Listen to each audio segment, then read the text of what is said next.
let's continue with our breaking news story. The first of the 5 trapped Ekapa Minerals miners has been retrieved. The men have been trapped 890 meters underground since a mud rush in mid-February. Operations are ongoing to retrieve the rest of the men.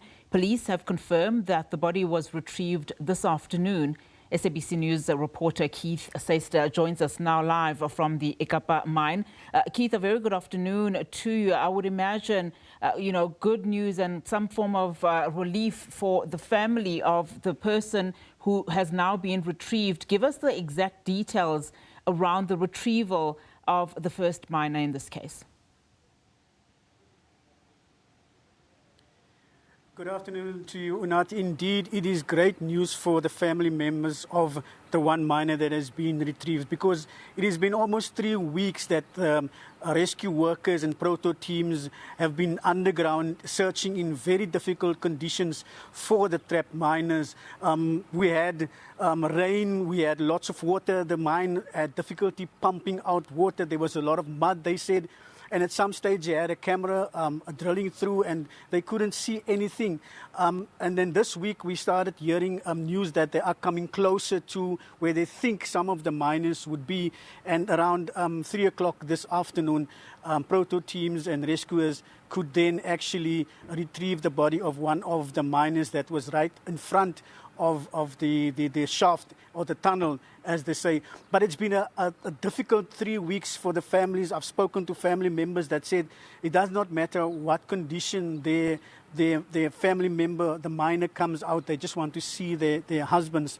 So I've just got a press release from the mine saying that they are still continuously going to search for the rest of the men, the other 4 men that are still trapped underground, but the conditions are very difficult for them to work in, but they're doing their best. And they're also sending condolences to the family members of the miner that has been received. They are not going to release the name of the miner right now until all the family members have been informed and the family is satisfied that information can be made available. Unati?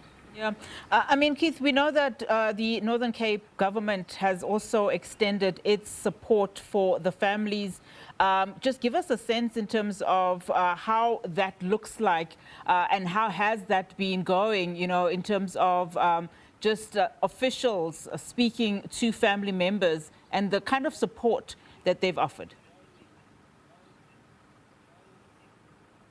Well, last week, Premier Zamani Sol pledged 10,000 Rand for each of the family members of the trapped miners, and then for the 1,100 miners that lost their jobs during the liquidation process, he has pledged 3,000 Rand in food vouchers for those miners. Now, as I've heard over this weekend, there was a little bit of a glitch with that, but payments will be made to those miners and to for the food parcels later this week, maybe by Wednesday that will happen.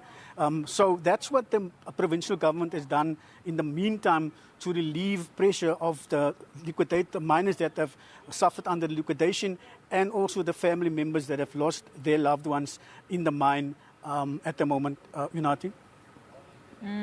And Keith, just before I let you go, we speak, of course, about the liquidation process.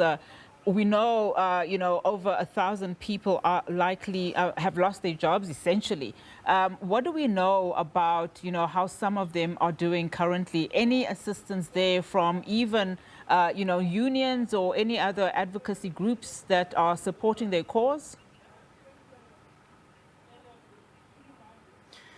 Unati, when Minister Gwedimantashe was here week before last, he urged the mine, NUMSA and NUM, to support miners that lost their jobs in making sure that they get informed as to what is happening with the process of liquidation and how soon the mine can pay them the money, because the mine owed them money from salaries from end of February. So Minister Gwedimantashe urged NUMSA and NUM to stand by the miners, help them. And like I said earlier to you, that now the Premier Zamani Sol and the Northern Cape government came and helped the families as well as some of the miners that lost their jobs with food parcels and money to sustain them forward. Unati? All right, very quickly, Keith, before I let you go, you said, of course, that those, rescue workers or those that are now trying to retrieve some of the bodies have somewhat allocated where the rest of the men could be. What can you tell us about that? What timelines have they given you, if any? Well, Unati, they have not been given serious timelines. The mine is very careful in giving timelines, but what information that I've received earlier on is that they had a strong smell that indicated to them that they are very close to bodies, and that helped them in the sense of getting closer to where they're supposed to be. They had a lot of rock and water to be removed, a lot of mud to be removed, and like I've heard, some of the workers underground are very exhausted, and they've been underground working timelessly over and over, shift by shift, to make sure that they get these trapped miners out of the ground. And now one of the men are out, and I think definitely that the family members of the one man will be very happy so that they can carry on with any other arrangement that they have to bury their loved one. Unati. All right, Keith, thank you so much for that update. I'm sure we'll be speaking soon in the coming hours or even days. Keith Syster there live for us at Ekapa Mine.